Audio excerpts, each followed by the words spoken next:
Hi, this is Myra. It's kombucha time. Thank you for joining my channel today where we talk about how to make kombucha. This is the first video of the 3 videos I'm making on how to make kombucha. With the first one is how to make the kombucha. And the second one is how to add flavor and carbonation to kombucha. And the third was how to have a SCOBY hotel.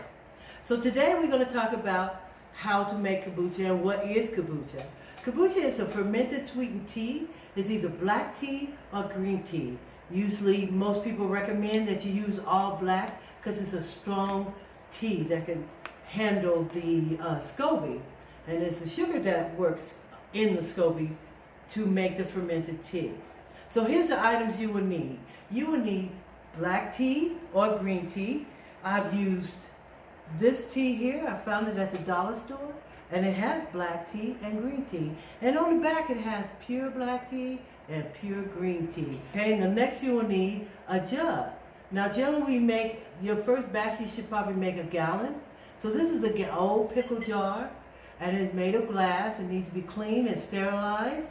And we're going to make a gallon of kombucha. So now with the tea, I usually use 1 tea bag per cup. So it's 16 cups in a gallon.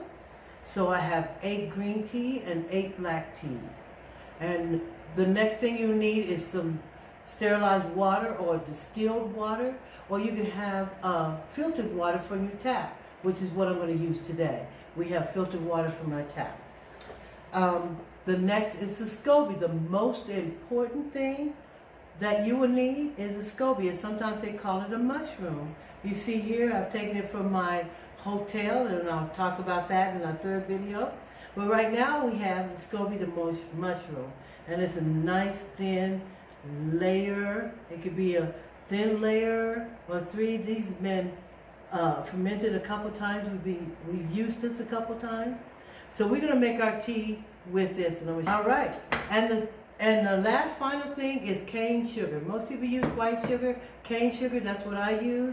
You can also use coconut sugar. You can use coconut palm sugar. There is a way to do it also with molasses or honey. We can explore that another day. So also, in order to start your kombucha or start your tea, you need about a cup or cup and a half of mature kombucha. So at this point right now, I have started my water, filtered water. I put 8 cups in there, so that's like 2 quarts.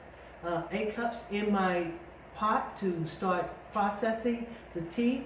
We're going to let it ferment. Right now, I'm going to go ahead and place the tea bags in the water and let it steep for 15 minutes.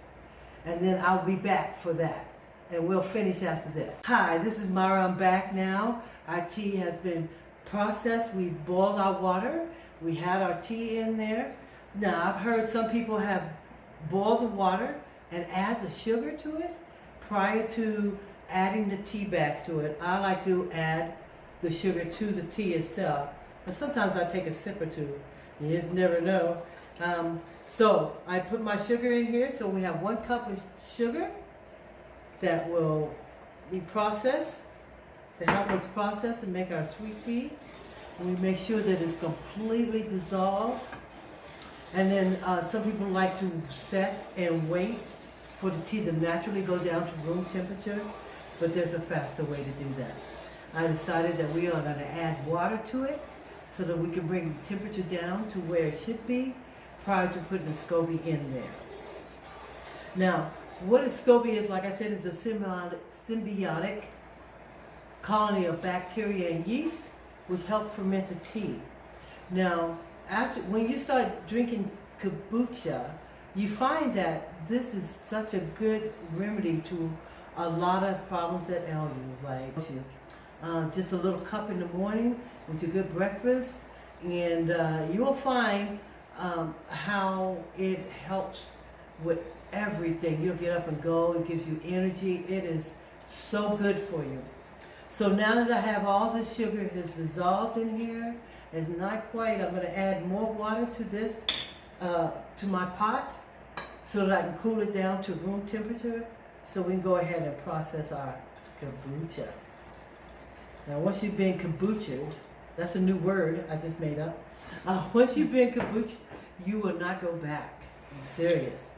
So I'm going to add this tea to my gallon jug. And hold on a second. I'm going to pour that in there, and hopefully I get all of it in there. Room temperature. Now we're going to add our SCOBY to it. So I'm going to add the SCOBY. I'm going to use this one here and slide that in there. And sometimes it goes to the bottom and it comes right back up. Then I'm going to add our mature kombucha to that so it can help the process. That's going right into our kombucha. So we don't want anything on our kombucha that's going to put contaminants in it, or we have fruit flies around it. We want it also to breathe so that the SCOBY could work on the fermented tea. So the SCOBY will be at the top and the tea on the bottom, and then you will earn another SCOBY with that once you do this. 7 to 10 days. You can start checking in 7 days. If you like it sweet, then you can process it in 7 days. But if you like it a little tart, maybe 8 or 9 days. But you decide where you would like your flavor to be in your kombucha. So I usually use a filter, like a coffee filter like this, and a good strong rubber band. And we're going to go ahead and cover that up. And we have kombucha. The one thing about kombucha, because it's homemade, you can do it to your taste. If you like it a little sweet, of course you start at 7 days, or at least 7 days, and let that SCOBY process your kombucha into a great elixir that is good for you. In a closet will be good to set it in the closet and let it process 7 days, and you will have great elixir and you will have kombucha. Until next time, bye.